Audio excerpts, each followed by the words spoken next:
Olá, amigos! Estamos aqui no Mandala Viva, hoje com o tema Consumo Responsável. Para discutirmos o tema, temos dois convidados muito interessantes.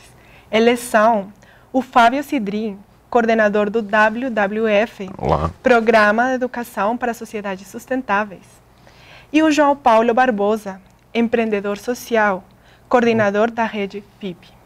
Sejam bem-vindos ao nosso programa. Obrigado. Grato. E hoje também temos a nossa colega Manaíra, que vai apresentar com a gente. Oi, Manaíra. Olá, sejam muito bem-vindos todos ao Mandala Viva. A Manaíra e o Fábio fizeram um vídeo precisamente sobre o tema do dia. Como foi, Manaíra? Conta um pouquinho. Muito interessante, Catalina. Nós fomos até a rodoviária de Brasília, né, Fábio? E questionamos algumas pessoas sobre atitudes de consumo que não são tão responsáveis. E como com atitudes ou com mudanças muito pequenas é possível ter uma grande diferença nesse resultado, não é isso, Fábio? É verdade, depende muito da nossa sensibilização para que a gente possa realmente estar mudando hábitos e atitudes no nosso dia a dia, frente a todo o estímulo que a gente recebe diariamente pela televisão, pela propaganda, para estar consumindo, por isso a gente é uma sociedade consumista, né? Interessante. Então, vamos assistir o vídeo? Vamos ver. Nós viemos às ruas para fazer uma blitz do consumo sustentável. Nós queremos saber o que as pessoas já têm feito dentro de casa para ter um consumo mais responsável. E se não tem feito, o que pode ser feito para mudar essa situação. E o Fábio vai nos ajudar nesse trajeto, não é isso, Fábio? Claro, vamos nessa. Você usa o transporte público? Não. Você usa carro? Isso. Por quê? É porque meu trabalho exige, no caso, como o carro é meu, tem horário de trabalho, então prefiro, né? O Fábio da WWF vai te dar uma dica sobre o que você pode fazer para mudar essa situação. Ô Luciano, você pense bem, porque quando você usa o transporte público, você está aliviando o trânsito, inclusive para os ônibus. Se você está no metrô, é um transporte muito mais rápido e você vai gastar menos no final do mês também. Uma dica que a gente dá é você buscar uma carona solidária. E aí, Luciano, você acha que é possível colocar isso em prática? Com certeza. Assim, vou fazer o teste. Sérgio, a gente reparou que as luzes da vitrine estão acesas mesmo de dia, né? Isso costuma acontecer com frequência?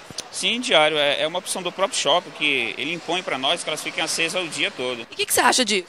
Eu acho que é um consumo, é um desperdício, na verdade, né? Eu acho que o Sérgio tem razão, é um desperdício de energia. A gente sabe que a energia tem um custo caro de produção, né? Inclusive um custo ambiental, com alagamentos de áreas de preservação permanente, então prejudicando toda a fauna e flora, né, do Brasil. A gente vai procurar a administração do shopping para ver se ele pode resolver isso para a gente. Eles acabaram de pegar um folheto ali que foi distribuído e agora jogaram no lixo porque não queriam. Por que vocês pegaram? Ele que pegou, mas assim, às vezes você fica assim, né, com pena do que o pessoal fica ali trabalhando no sol, então você pega para dar um alívio para ele, né, para ele distribuir logo os papéis para poder fazer seu trabalho. Realmente, essa coisa da gente pegar um folheto que a gente não quer comprar o apartamento, porque às vezes a gente nem tem dinheiro, infelizmente, e a gente acaba pegando. E esse mito de que a gente está ajudando a pessoa, tem outras formas de trabalho, né? E então a gente pode realmente evitar de gerar esse resíduo, não aceitando ou só aceitando aquele que você realmente tem interesse. E aí, Ana, dá para pôr em ação? Dá.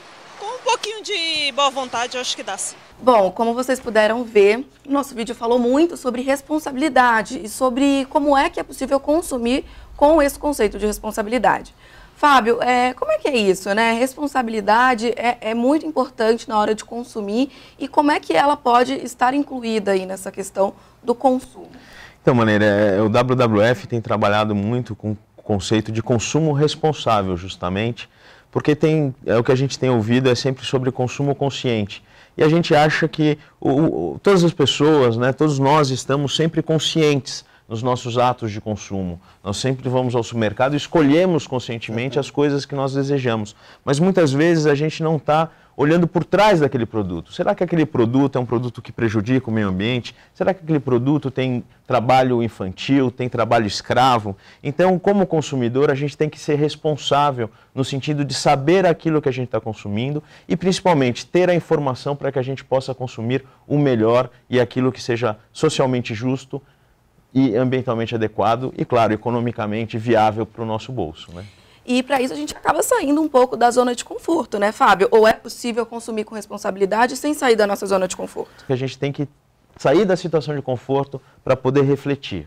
Essa que é a grande virada, né? Você ser sensibilizado para um problema para que a gente possa mudar o seu hábito, mudar a sua atitude. Eu acredito também que a gente está num momento especial e até no sentido da comunicação. A comunicação é uma das grandes influenciadoras do consumo, mas hoje, numa sociedade hiperconectada, a gente tem a oportunidade de saber qual a procedência do produto, as informações da empresa, porque hoje as empresas que não exercem uma responsabilidade social, cada vez mais vão perder mercado por causa disso, porque o consumidor está mais informado, e isso é uma oportunidade fantástica, porque as pessoas se conectando em rede, elas têm a condição de ditar a prática de produção, de consumo que as empresas têm fazendo de uma forma mais sustentável, justa e solidária, né? O WWF lançou esse pequeno guia e ele dá dicas muito simples, né, Fábio, de como mudar as atitudes do dia a dia.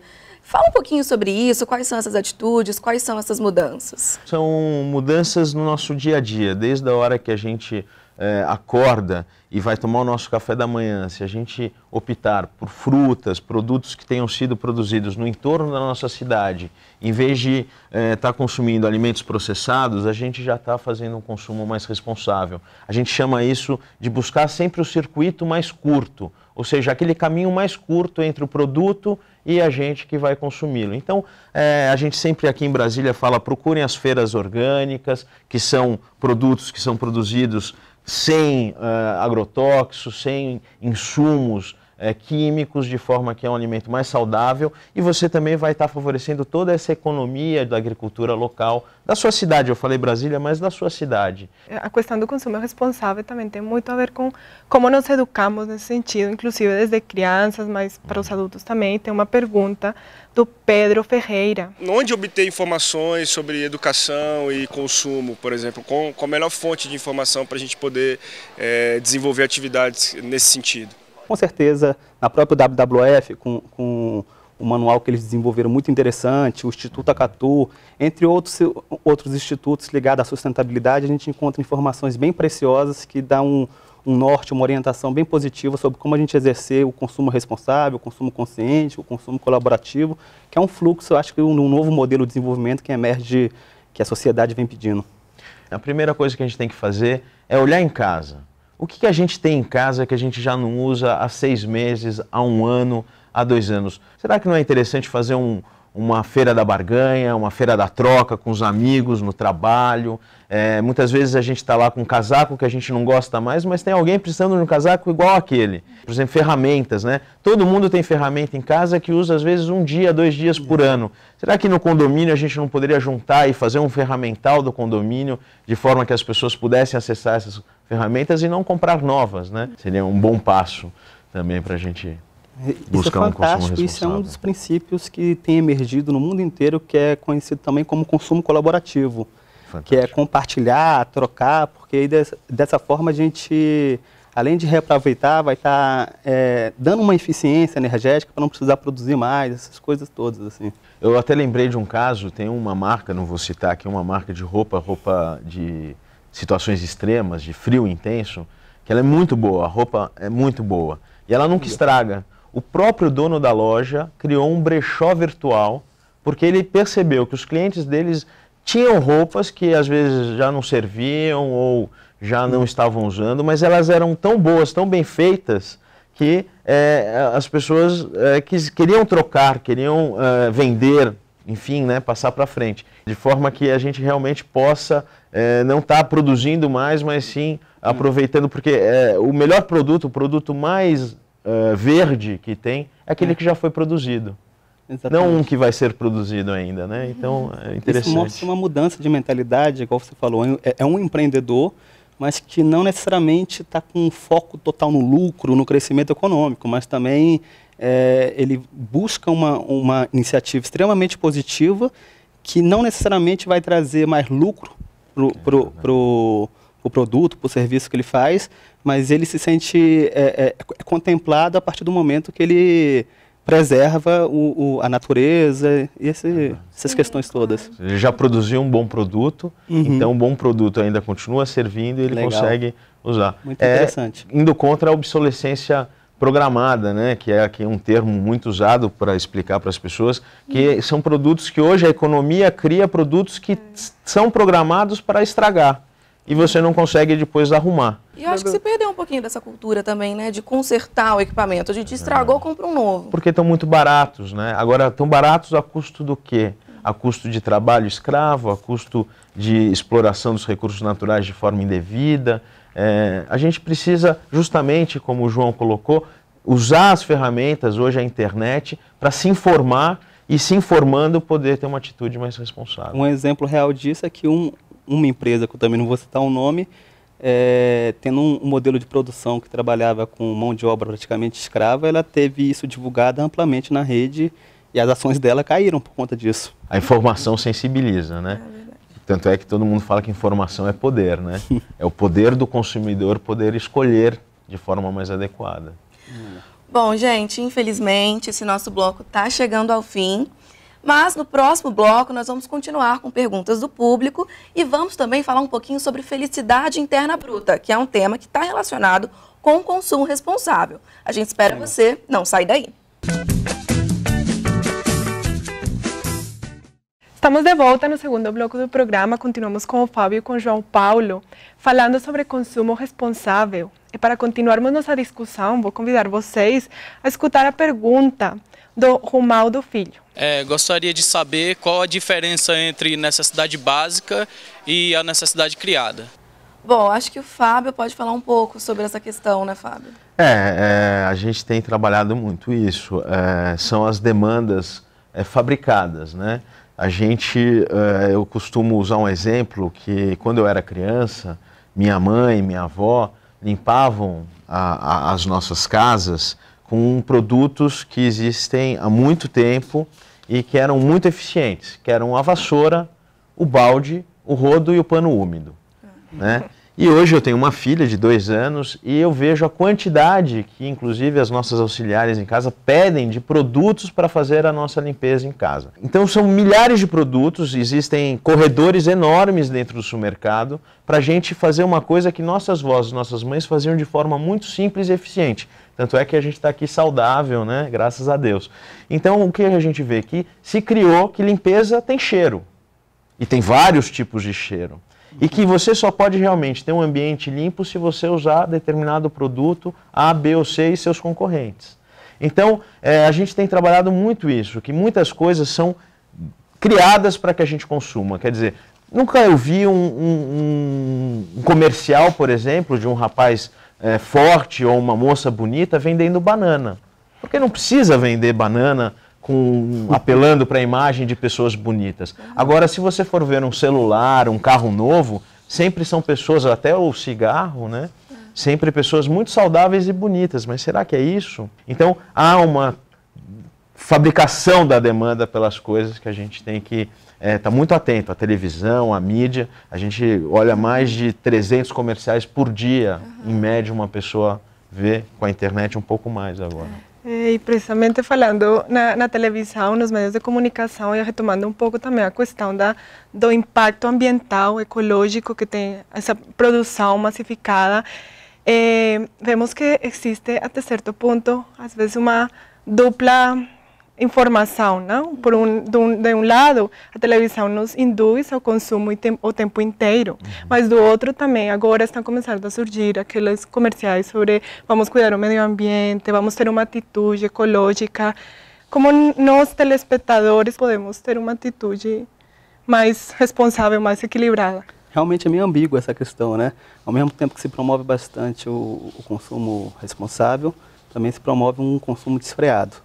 Aí vai cair naquela famosa questão, é a escolha de cada um, é a percepção realmente consciente do que aquele ato de consumo ele pode exercer e influenciar dentro da vida a nível local e glocal, já que a gente está numa sociedade onde que tudo está tudo hiperconectado e uma prática, uma escolha aqui pode influenciar ali que eu falo numa dimensão global.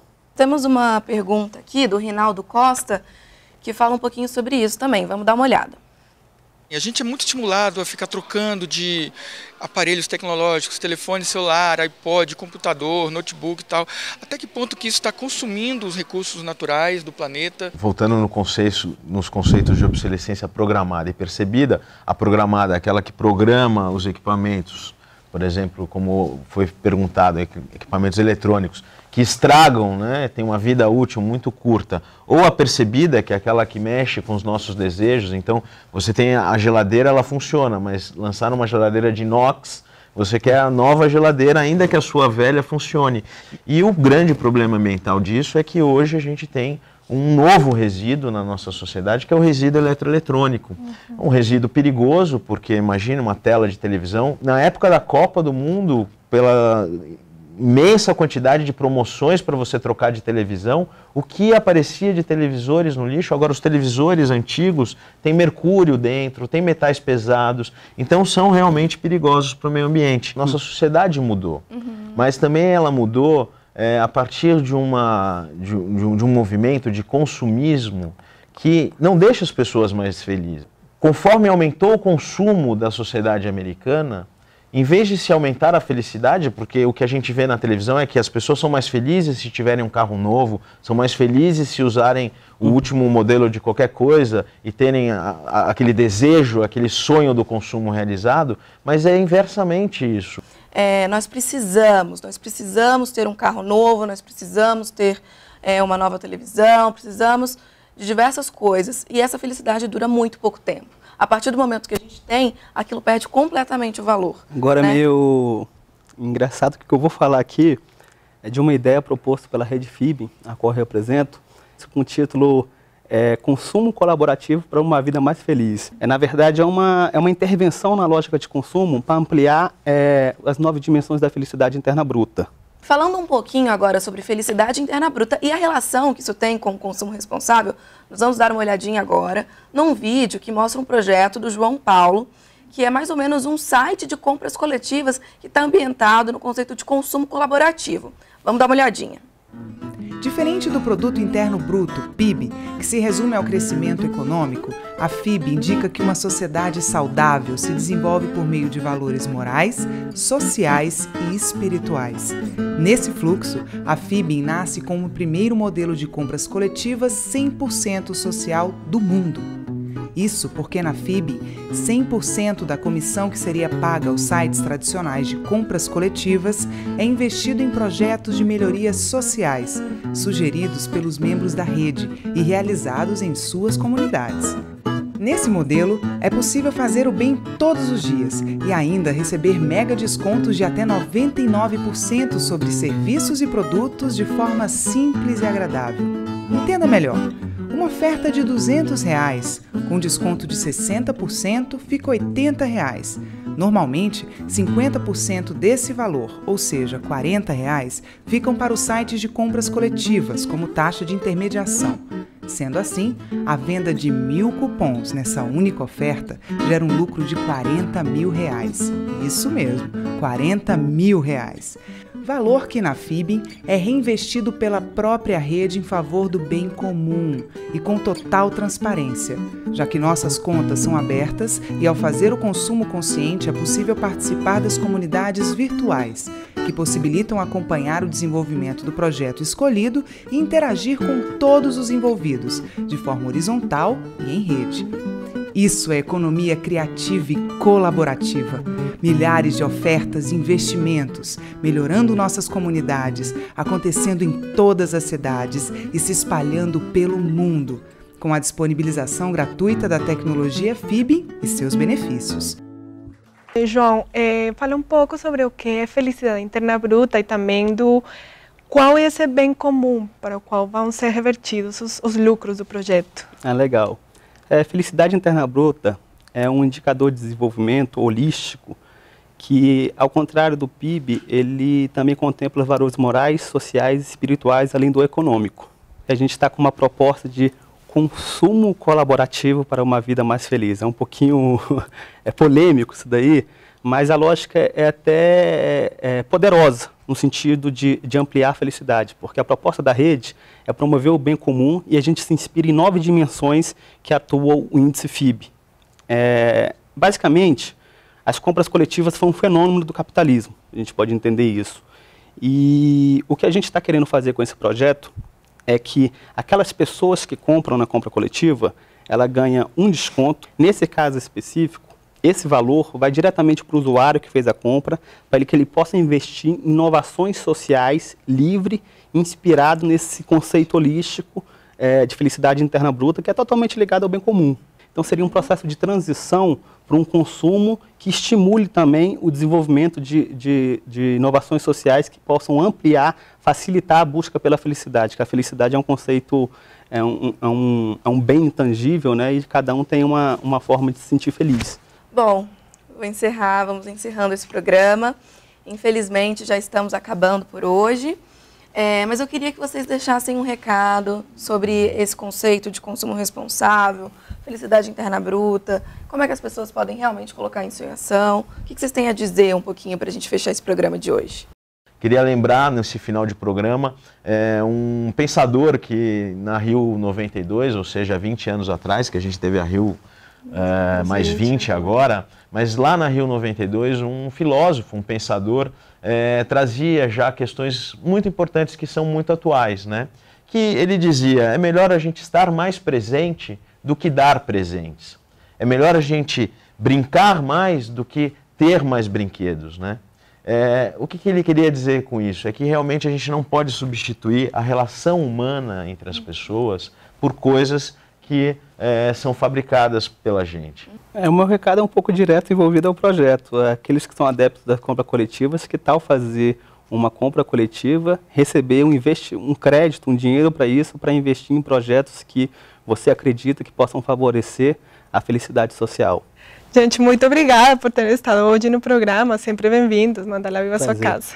Muito, muito legal. Obrigada por participarem. É sempre bom que os nossos telespectadores tenham fontes tão legais para ouvir sobre esse tipo de assunto. Nada. Então, gente, antes de fecharmos o programa, vamos assistir uma matéria que nossa equipe preparou para nós. Vamos lá.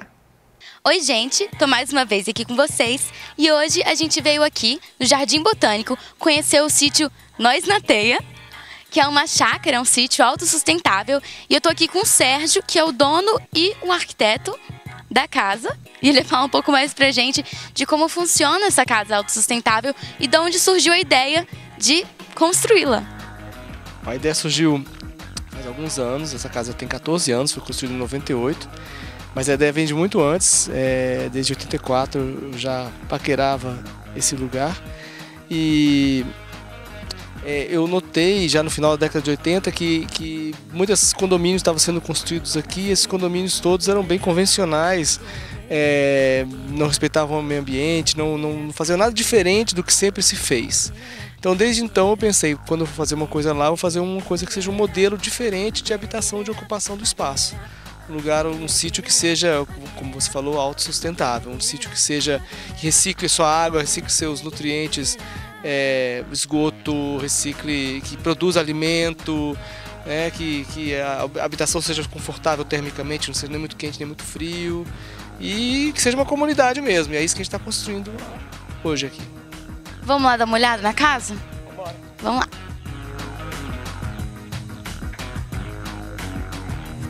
Sérgio, fala pra gente, como que uma chácara autossustentável contribui para o consumo responsável? Primeiro que você tem que, quando você se dispõe a viver num lugar assim, você tenta ser um consumidor mais consciente, por exemplo, tentar comprar menos embalagem, tentar reciclar toda a matéria orgânica que você produz, para não levar lixo embora, e criar solo e cuidar do local.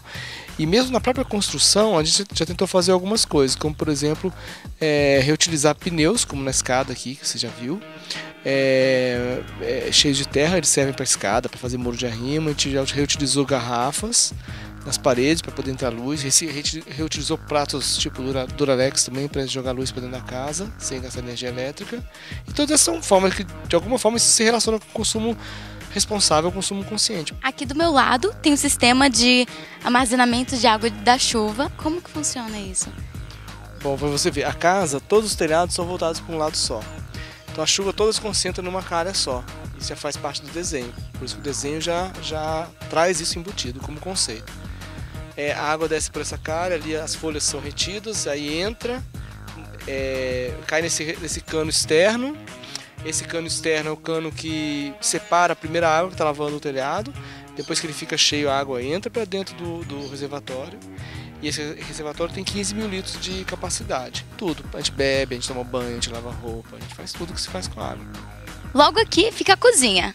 Mas explica pra gente, o que é isso que você tem aqui na saída da cozinha? Bom, a ideia é facilitar o trabalho da gente e ser o mais produtivo possível. Então, logo na saída da cozinha, a gente já tem essa hortinha aqui, ó. Tem brócolis ali, tem couve, tem essas trepadeiras que servem para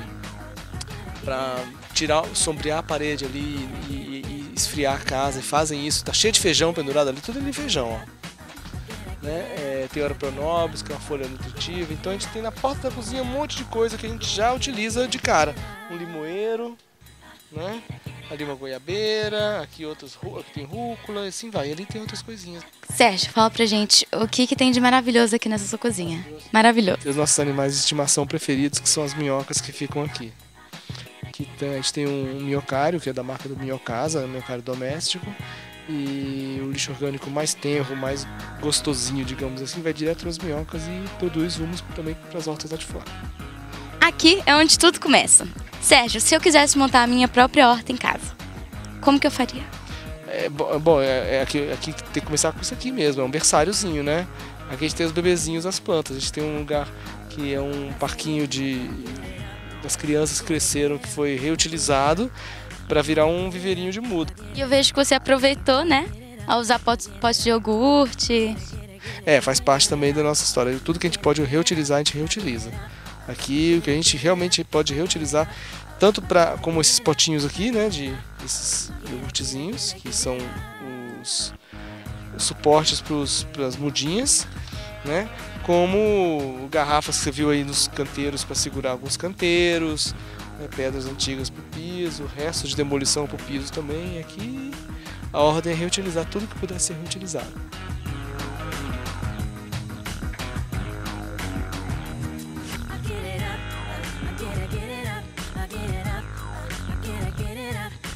Do lado de fora a gente encontrou uma barraquinha e aqui dentro é um banheiro, né? E explica pra gente como que funciona. Eu fiquei sabendo que esse banheiro funciona sem água nenhuma. Isso, é um sanitário que não usa água. E são câmaras escuras voltadas para o sol, e depois de fazer as necessidades, em vez da descarga, a pessoa joga uma serragem que cobre. E isso com o tempo vai se transformando em adubo. Você tem a portiola lá por fora, você abre e alguns meses depois você tem adubo e volta com esse adubo para o ciclo natural. É uma forma de você não utilizar a água, de você ter um consumo assim, cada vez mais responsável e consciente a respeito da água. E a gente sabe muito bem disso, porque da descarga gasta muita água, né? Exatamente, a gente evita isso aqui. Agora, Sérgio, eu só tenho que te agradecer por esse tour maravilhoso da sua casa. E muito obrigada. Eu que agradeço e a casa está aberta para vocês. Então agora de volta para o estúdio com a Catalina. Muito interessante a matéria da Luciana. Agora chegamos ao final do programa, mas vamos ficar, por enquanto, em contato pelas nossas redes sociais, no Orkut e no Facebook, Mandala Viva, e pelo correio eletrônico mandalaviva.tvsuprem@gmail.com. Tchau, até a próxima.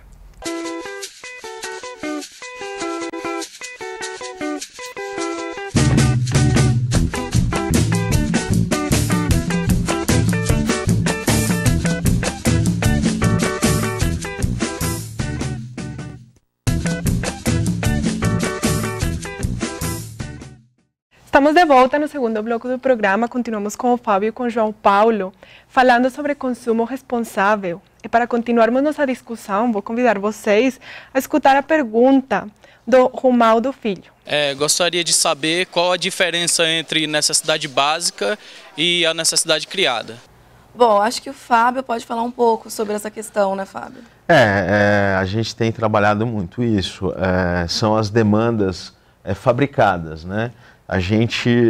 Eu costumo usar um exemplo que quando eu era criança, minha mãe e minha avó limpavam as nossas casas com produtos que existem há muito tempo e que eram muito eficientes, que eram a vassoura, o balde, o rodo e o pano úmido, né? E hoje eu tenho uma filha de 2 anos e eu vejo a quantidade que, inclusive, as nossas auxiliares em casa pedem de produtos para fazer a nossa limpeza em casa. Então são milhares de produtos, existem corredores enormes dentro do supermercado para a gente fazer uma coisa que nossas vós, nossas mães faziam de forma muito simples e eficiente. Tanto é que a gente está aqui saudável, né? Graças a Deus. Então o que a gente vê aqui? Se criou que limpeza tem cheiro. E tem vários tipos de cheiro. E que você só pode realmente ter um ambiente limpo se você usar determinado produto A, B ou C e seus concorrentes. Então, a gente tem trabalhado muito isso, que muitas coisas são criadas para que a gente consuma. Quer dizer, nunca eu vi um comercial, por exemplo, de um rapaz forte ou uma moça bonita vendendo banana. Porque não precisa vender banana apelando para a imagem de pessoas bonitas. Agora, se você for ver um celular, um carro novo, sempre são pessoas, até o cigarro, né? Sempre pessoas muito saudáveis e bonitas. Mas será que é isso? Então, há uma fabricação da demanda pelas coisas que a gente tem que estar muito atento. A televisão, a mídia, a gente olha mais de 300 comerciais por dia. Em média, uma pessoa vê com a internet um pouco mais agora. E precisamente falando na televisão, nos meios de comunicação, e retomando um pouco também a questão do impacto ambiental, ecológico que tem essa produção massificada, vemos que existe até certo ponto, às vezes, uma dupla informação, não? De um lado, a televisão nos induz ao consumo o tempo inteiro, mas do outro também, agora estão começando a surgir aqueles comerciais sobre vamos cuidar o meio ambiente, vamos ter uma atitude ecológica. Como nós, telespectadores, podemos ter uma atitude mais responsável, mais equilibrada? Realmente é meio ambígua essa questão, né? Ao mesmo tempo que se promove bastante o consumo responsável, também se promove um consumo desfreado. Aí vai cair naquela famosa questão, é a escolha de cada um, é a percepção realmente consciente do que aquele ato de consumo ele pode exercer e influenciar dentro da vida a nível local e glocal, já que a gente está numa sociedade onde que está tudo hiperconectado e uma prática, uma escolha aqui pode influenciar ali que eu falo numa dimensão global. Temos uma pergunta aqui do Rinaldo Costa, que fala um pouquinho sobre isso também. Vamos dar uma olhada. A gente é muito estimulado a ficar trocando de aparelhos tecnológicos, telefone celular, iPod, computador, notebook e tal. Até que ponto que isso está consumindo os recursos naturais do planeta? Voltando nos conceitos de obsolescência programada e percebida, a programada é aquela que programa os equipamentos, por exemplo, como foi perguntado, equipamentos eletrônicos, que estragam, né, tem uma vida útil muito curta. Ou a percebida, que é aquela que mexe com os nossos desejos. Então, você tem a geladeira, ela funciona, mas lançar uma geladeira de inox, você quer a nova geladeira, ainda que a sua velha funcione. E o grande problema ambiental disso é que hoje a gente tem um novo resíduo na nossa sociedade, que é o resíduo eletroeletrônico. Um resíduo perigoso, porque imagina uma tela de televisão. Na época da Copa do Mundo, pela imensa quantidade de promoções para você trocar de televisão, o que aparecia de televisores no lixo, agora os televisores antigos têm mercúrio dentro, têm metais pesados, então são realmente perigosos para o meio ambiente. Nossa sociedade mudou, mas também ela mudou a partir de um movimento de consumismo que não deixa as pessoas mais felizes.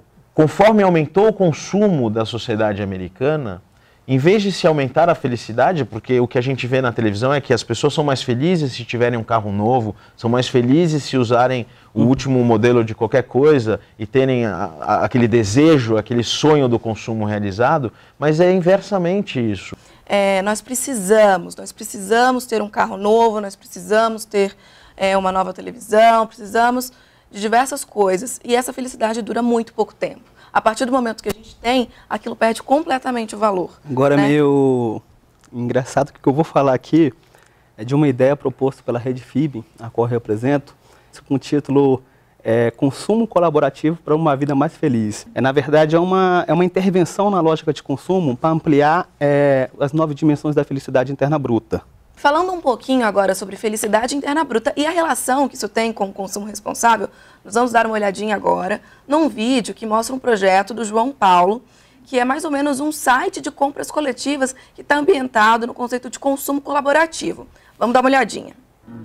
Diferente do Produto Interno Bruto, PIB, que se resume ao crescimento econômico, a FIB indica que uma sociedade saudável se desenvolve por meio de valores morais, sociais e espirituais.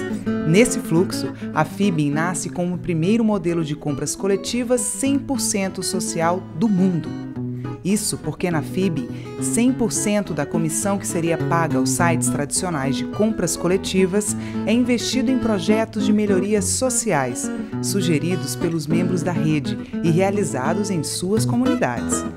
Nesse modelo, é possível fazer o bem todos os dias e ainda receber mega descontos de até 99% sobre serviços e produtos de forma simples e agradável. Entenda melhor. Uma oferta de R$200, com desconto de 60%, fica R$80. Normalmente, 50% desse valor, ou seja, R$40, ficam para os sites de compras coletivas, como taxa de intermediação. Sendo assim, a venda de 1.000 cupons nessa única oferta gera um lucro de R$40 mil. Isso mesmo, R$40 mil. Valor que na FIB é reinvestido pela própria rede em favor do bem comum e com total transparência, já que nossas contas são abertas e ao fazer o consumo consciente é possível participar das comunidades virtuais, que possibilitam acompanhar o desenvolvimento do projeto escolhido e interagir com todos os envolvidos, de forma horizontal e em rede. Isso é economia criativa e colaborativa. Milhares de ofertas e investimentos, melhorando nossas comunidades, acontecendo em todas as cidades e se espalhando pelo mundo, com a disponibilização gratuita da tecnologia FIB e seus benefícios. João, fala um pouco sobre o que é felicidade interna bruta e também do qual é esse bem comum para o qual vão ser revertidos os lucros do projeto. Legal. Felicidade interna bruta é um indicador de desenvolvimento holístico que, ao contrário do PIB, ele também contempla valores morais, sociais e espirituais, além do econômico. A gente está com uma proposta de consumo colaborativo para uma vida mais feliz. É um pouquinho polêmico isso daí, mas a lógica é até poderosa, no sentido de ampliar a felicidade, porque a proposta da rede é promover o bem comum e a gente se inspira em 9 dimensões que atuam o índice FIB. Basicamente, as compras coletivas são um fenômeno do capitalismo, a gente pode entender isso. E o que a gente está querendo fazer com esse projeto é que aquelas pessoas que compram na compra coletiva, ela ganha um desconto. Nesse caso específico, esse valor vai diretamente para o usuário que fez a compra, para que ele possa investir em inovações sociais, livre, inspirado nesse conceito holístico de felicidade interna bruta, que é totalmente ligado ao bem comum. Então seria um processo de transição para um consumo que estimule também o desenvolvimento de inovações sociais que possam ampliar, facilitar a busca pela felicidade, que a felicidade é um conceito, é um bem intangível, né, e cada um tem uma forma de se sentir feliz. Bom, vamos encerrando esse programa. Infelizmente, já estamos acabando por hoje. Mas eu queria que vocês deixassem um recado sobre esse conceito de consumo responsável, felicidade interna bruta, como é que as pessoas podem realmente colocar isso em ação. O que vocês têm a dizer um pouquinho para a gente fechar esse programa de hoje? Queria lembrar, nesse final de programa, um pensador que na Rio 92, ou seja, 20 anos atrás, que a gente teve a Rio mais 20 agora, mas lá na Rio 92, um filósofo, um pensador, trazia já questões muito importantes que são muito atuais, né?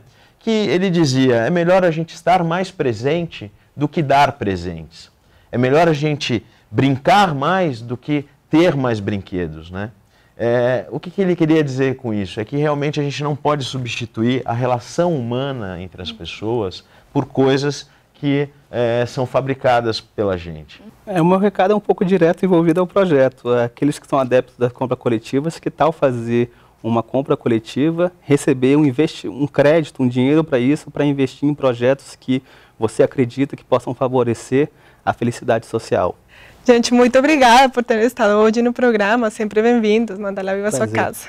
Muito, muito legal. Obrigada por participarem. É sempre bom que os nossos telespectadores tenham fontes tão legais para ouvir sobre esse tipo de assunto. Nada. Então, gente, antes de fecharmos o programa, vamos assistir uma matéria que nossa equipe preparou para nós. Vamos lá.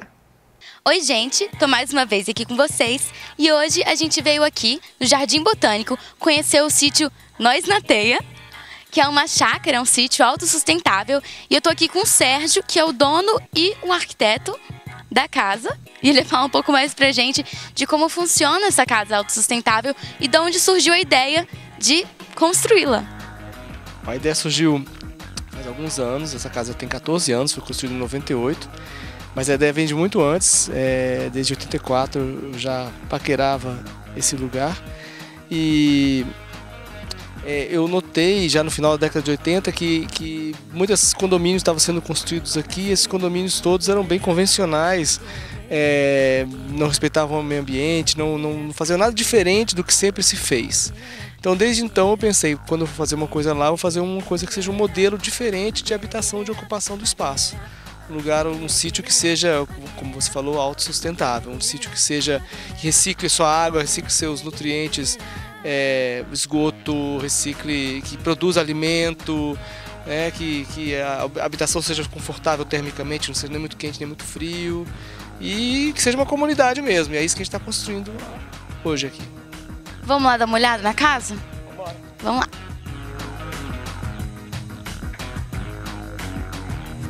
Sérgio, fala pra gente, como que uma chácara autossustentável contribui para o consumo responsável? Primeiro que você tem que, quando você se dispõe a viver num lugar assim, você tenta ser um consumidor mais consciente, por exemplo, tentar comprar menos embalagem, tentar reciclar toda a matéria orgânica que você produz, para não levar lixo embora, e criar solo e cuidar do local.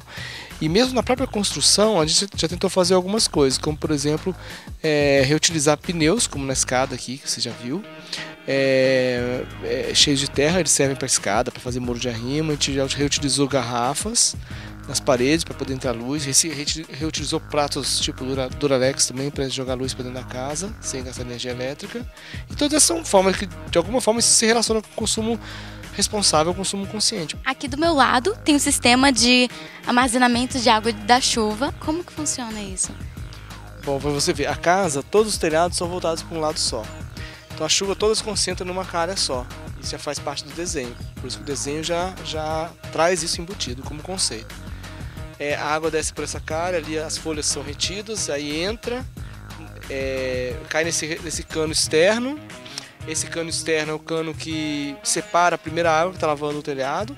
Depois que ele fica cheio, a água entra para dentro do reservatório. E esse reservatório tem 15 mil litros de capacidade. Tudo. A gente bebe, a gente toma banho, a gente lava roupa, a gente faz tudo que se faz com a água. Logo aqui fica a cozinha.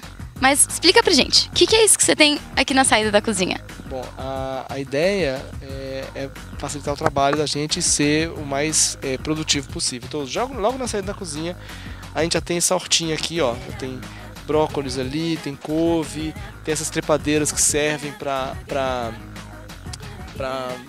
sombrear a parede ali e esfriar a casa. E fazem isso. Tá cheio de feijão pendurado ali, tudo ali feijão, ó. Tem Oropronobis, que é uma folha nutritiva. Então a gente tem na porta da cozinha um monte de coisa que a gente já utiliza de cara. Um limoeiro, né? Ali uma goiabeira, aqui tem rúcula, e assim vai. Ali tem outras coisinhas. Sérgio, fala pra gente o que tem de maravilhoso aqui nessa sua cozinha. Maravilhoso. Os nossos animais de estimação preferidos, que são as minhocas que ficam aqui.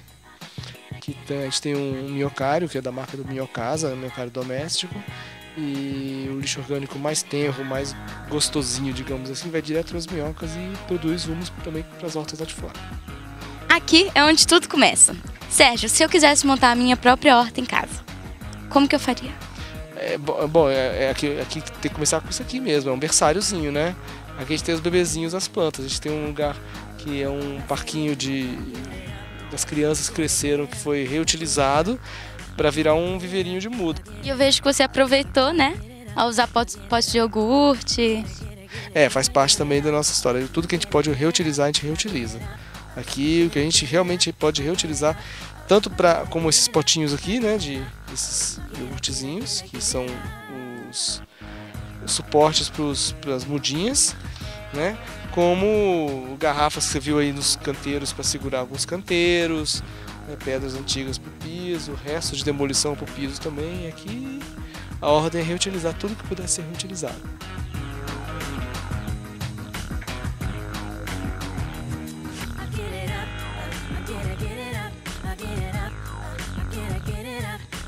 Do lado de fora a gente encontrou uma barraquinha e aqui dentro é um banheiro, né? E explica pra gente como que funciona. Eu fiquei sabendo que esse banheiro funciona sem água nenhuma. Isso, é um sanitário que não usa água. E são câmaras escuras voltadas para o sol, e depois de fazer as necessidades, em vez da descarga, a pessoa joga uma serragem que cobre. E isso com o tempo vai se transformando em adubo. Você tem a portiola lá por fora, você abre e alguns meses depois você tem adubo e volta com esse adubo para o ciclo natural.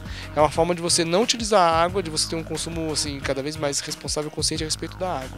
E a gente sabe muito bem disso, porque da descarga gasta muita água, né? Exatamente, a gente evita isso aqui. Agora, Sérgio, eu só tenho que te agradecer por esse tour maravilhoso da sua casa. E muito obrigada. Eu que agradeço e a casa está aberta para vocês. Então agora de volta para o estúdio com a Catalina. Muito interessante a matéria da Luciana.